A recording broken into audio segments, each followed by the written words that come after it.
Good morning, dear students of class 7, and welcome to our video class. Today I am going to discuss with you Delhi Sultanate. Next part is the Sayyid dynasty. Today we will going to discuss about Sayyid dynasty.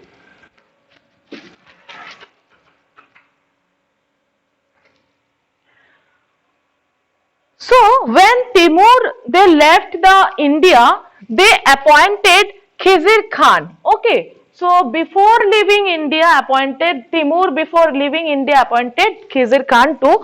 Why they appointed Khizr Khan? To manage the affairs of Punjab. That means whatever war or whatever policies they will take against the Punjab. So for that reason, they appointed Khizr Khan to affairs the Punjab on his behest. Behest means request.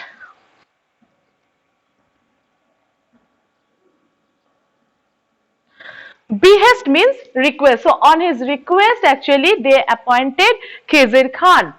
Khizr Khan was earlier with Firoz Shah Tughlaq but defected to Timur's side when he attacked India. Okay, so Khizr Khan was earlier with Firoz Shah Tughlaq but he defeated to Timur's side. Okay, he defeated to Timur's side when he attacked India. Khizr Khan occupied the throne of Delhi Sultanate in 1440 CE, 1414 CE. So in that period, who occupied the throne of Delhi Sultanate? Khizr Khan, he occupied the throne of Delhi Sultanate and started the Sayyid dynasty. So that means he started or he established the Sayyid dynasty. His successor Mubarak Shah wanted to establish a strong empire like Delhi Sultanate of the past. But he focused more on controlling the nobles who wanted to power themselves. Okay, so the last ruler of this dynasty, Alam Shah, was usurped by Bahulal Lodi. What is the meaning of usurped? That take illegally or by force. So by force actually Alam Shah was by force came to the power. Okay.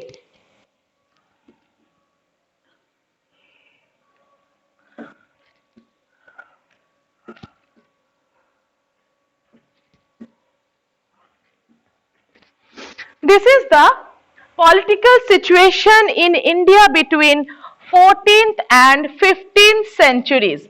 So here the blue part is Tughlaq dynasty, that arrow part, that red part is Timur invasion, this part is under rebellion. This map is given in your book. Okay. So this green is central extent of Sultan. Then this is the, so these all are given in your book. So you please just look into the matter. Okay, you just look after. Now I'm going to the next part is the Lodi dynasty.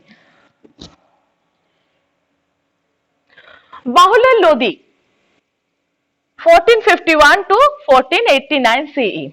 So Bahulal Lodi established the Lodi dynasty. Who established the Lodi dynasty? Bahulal Lodi established the Lodi dynasty and made efforts to strengthen and expanded his empire. So he have given too much effort and after that he established his empire.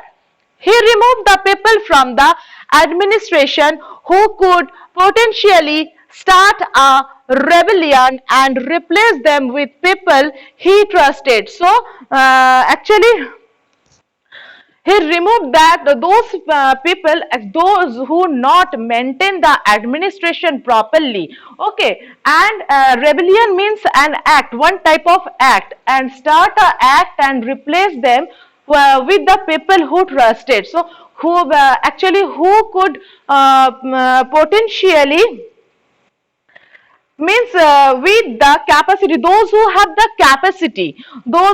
the capacity to start whatever anything, only that person, he kept only that person for administration purpose.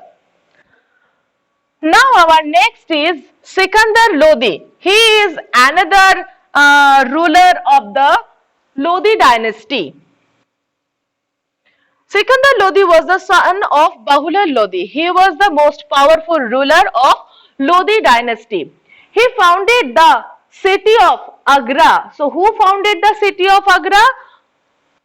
Sikandar Lodi founded the city of Agra and made it his capital. Okay, and made it his capital. Sikandar Lodi extended his kingdom from Punjab to Bihar. So Sikandar Lodi, what had happened? He extended his kingdom from Punjab to Bihar, as because he was a powerful ruler, and that's why he extended his kingdom from Punjab to Bihar.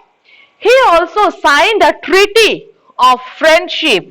Treaty means friendship. Okay, so he signed a treaty of friendship with the ruler of Bengal. So he signed one paper anywhere that he wants to make friendship with the Bengal ruler. He was a reformer who introduced many public welfare measures such as providing loans to farmers. This is very much important that he provided loans to farmer. Okay, and lowering prices. In low prices, he given loans to the farmer. Trade flourished during his region. Trade means, you know, the business. Okay, so as he was a reformer and he introduced many public welfare. Okay, that means he was social worker. Okay, he was a social worker, and for that reason he provided loans to the farmers in a very low price, and trade flourished in his region.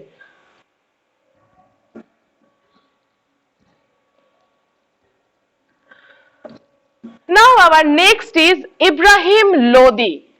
He is this is important. Okay, Ibrahim Lodi actually he succeeded Sikandar Lodi, but he was not a capable ruler.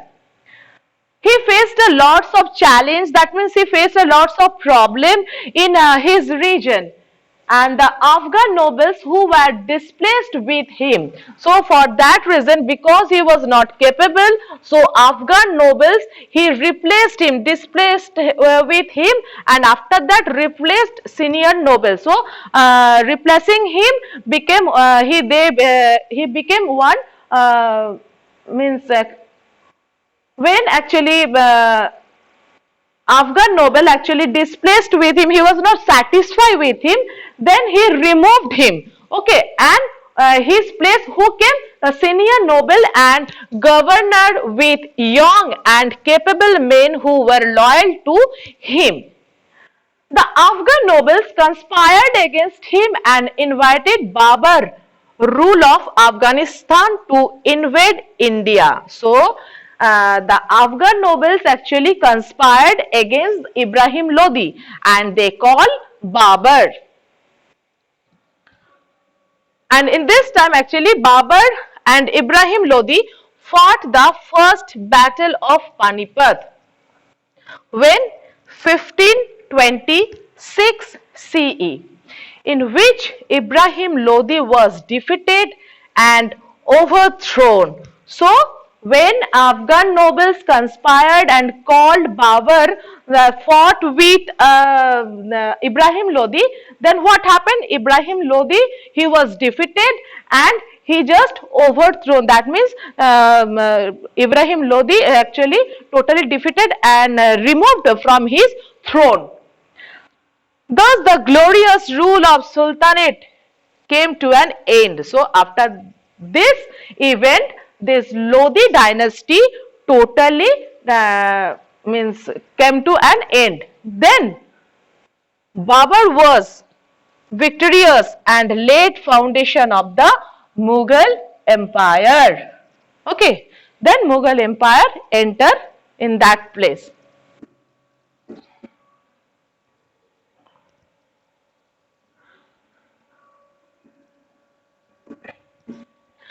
Now our next part is administration during the rule of sultans. So what is the administration system during the rule of sultans? The Delhi Sultanate court. The court of sultan was majestic and ceremonial. The sultan was head of the administration and enjoyed supreme power. Okay, so what is the meaning of majestic? Majestic means showing impressive beauty. Okay, so the court of the sultan actually wants to show his kingdom is very, that is it shows the beautiness. Okay, and ceremonial, it is the one type of our rituals, you can say. The sultan was head of the administration. So the who is the sultan? He was the head of the administration and enjoyed supreme power. That means very important and most important power. Okay, one of he only enjoyed the total power. His responsibilities were to protect the sultanate, rule, justify and maintain law and order. It was the responsibility of the sultan. He looked into the welfare of his subjects, but some odd features of the sultanate were: generally there was a struggle for power when a sultan died. Okay, and the nobility and ulemas were very powerful. So, these are the odd features actually. When sultan died, they struggle for the power. That means each other they struggle for the power. Who became the ruler for that reason? Okay, and the nobility of ulemas were very powerful.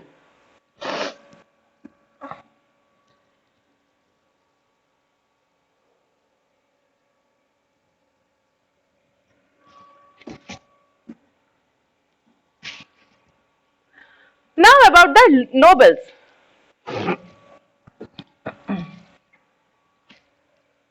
Nobles were the most powerful men. They were the kingmakers, and even the most powerful sultans followed an appeasement policy with the nobles.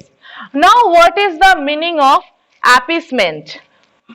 You also have seen in your book, here is given the meaning of appeasement. Appeasement meaning the action of satisfying the demands of an angry person. The action of satisfying, that means what action satisfy which type of person? Who is very angry person. So as per his demand, if it is satisfied with that person or with that angry person, that is the appeasement.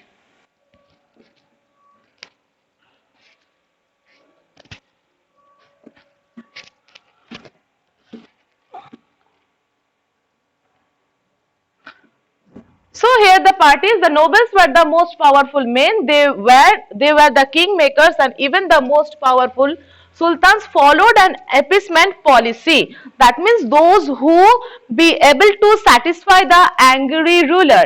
With the nobles, enjoyed both military and civilian posts in the government. There were several ranks. Okay, there were several ranks among the nobility. We know that in office also, in any type of office or school also have some ranks, like principal, like assistant teacher, like vice principal. So these are the posts or ranks. So here also there were several ranks among the nobility.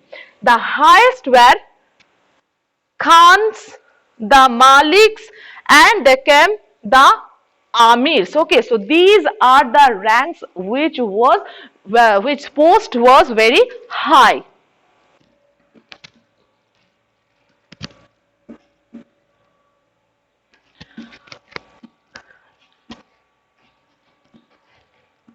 Now the last part is Ikta system. This is the last part of our chapter. The kingdom was divided into territories called Iktas. Okay, which territories, which place we can say, or which area we can say.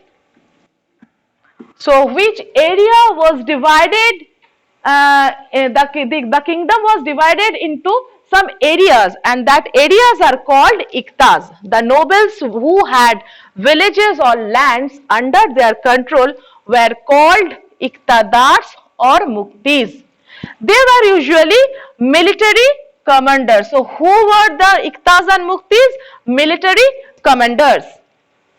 They led military campaigns and maintained law and order in their iktas, in their areas. They also collected land revenue and other taxes. Part of the money collected as tax was used to maintain the soldiers. So whatever taxes they collected, they means in what purpose they have used? They used to maintain the soldiers under the iktadar. A fixed amount from the revenue collected was also paid to the Sultan. But a check was needed on the iktadars so that they did not overtax the poor farmers and also maintain the troop properly. Troop means group of army is called troop. Now the iktas were further divided into sheikhs and the Shikdar looked after it. The Sheikhs were subdivided into Parganas which were placed under an Amil.